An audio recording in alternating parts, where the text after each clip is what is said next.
Hello, good morning students. Today is transcription number 217 on the speed of 100 words per minute. Start.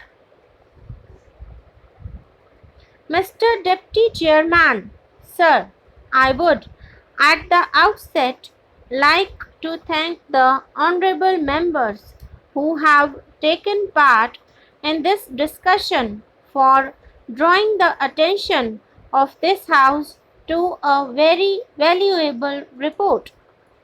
The fact that he himself has contributed to this report does not in any way minimize the importance of this reference, because this report deals with a subject which is of very great importance. But because it has not any immediate sensational impact, there is sometimes a tendency for such reports to be overlooked, and from that point of view, Sri Bhargava certainly deserves the thanks of this House, and I think the thanks of my ministry for having drawn its pointed attention to this report. Sir, he has given the history of how the Vigyan Mandir scheme began. I do not want to go into very great detail of that, but the honorable members of this House will remember that the idea was originally mooted in 1953. There was only one institution established at that time.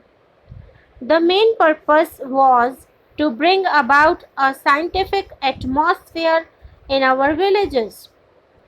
They are not so much service institutions. Sir, some of the remarks which were made today probably suffered from misunderstanding on that point, and one honorable member, a very distinguished member of this House, was surprised as to how a single officer could perform so many functions efficiently.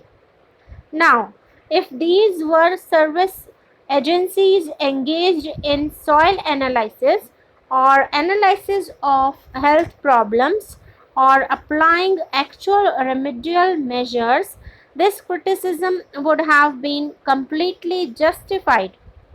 But in fact, the Vigyan Mandirs are conceived primarily as centers for disseminating scientific knowledge and creating a scientific atmosphere in the villages, and that is why in each Vigyan Mandir the four most important things are the library and laboratory attached to it, the reading room, the museum, and the science club.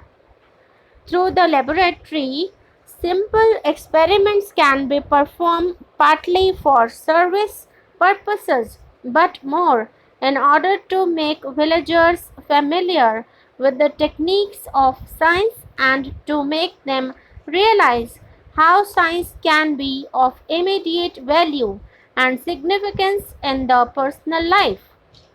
For example, the Vigyan Mandir officer may not be in a position to give a solution of the problem of soil analysis, but he can show by experiment how disease spread through parasites.